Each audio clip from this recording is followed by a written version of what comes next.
বাহুবলী যদি এই জিনিসটা পেত, মাহেশমাতি রাজপ্রাসাদের ওপরে তিরপল গুলো মনে হয় না আর ছিটতে হতো। নিমডা দুসরা টেলমিদের এটা চাপা দিয়ে মেরে দেওয়া যেত। দেখো এটা পরোটাও নয়, নানপুরিও নয়, আবার এটাকে বাটোরাও বলার উপায় নাই। তবে দোকানের মালিক নাম দিয়েছে স্মার্ট পরোটা। হাওড়া বাল্টিকুড়ি ওম মোটরসে গাড়ি সার্ভিস করতে এসেছিলাম, সকাল সকাল খিদেও পেয়ে গেছিল, তাই ভাবলাম সেখান থেকে একটু এগিয়ে বাল্টিকুড়ি বাজার সংলগ্ন ঠিক সুলভ শৌচালয়ের অপোজিটে Baba Loknath hotel and tiffin corner থেকেই আর জলখাবারটা খেয়ে যাই। তাহলে এটা কি যেটা বানায়, এটা কি পরোটা নাকি বাটোরা? কি বড় সাইজের যেটা পুরো করো, ধরো কেউ পুরোটা খেতে চাইলে মোটামুটি কত দাম হতে পারে? 30 টাকা। ঘুগনিটা তুমি আনলিমিটেড দাও তাই তো? ওজন হিসাবে নিলে কত টাকা সব? 15 টাকা।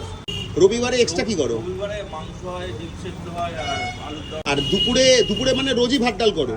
ভাত ডাল সকালে 7টা থেকে আচ্ছা 11:30 পর্যন্ত পরোটা পাওয়া যায়। আচ্ছা 12টা থেকে 3টে পর্যন্ত ভাত পাওয়া যায়। ভাত তুলনামূলক ছোট করে একটি পরোটা দাদা দিল আমায় ভেজে। পরোটাটা বেশ মোটা সোটা, আবার নানপুরির মতো নরম। বেশ অনেকটা ঘুগনি দিয়ে মুখে পড়ে দিলাম। আমার তো ভাই ভালোই লেগেছে। তারপর ডিম সিদ্ধ আর ঘুগনি দিয়ে একটা বড় সড়ো বাইট নিলাম। সাবস্ক্রাইব করে যাও ভিডিওটা যদি না লাগে বাজে।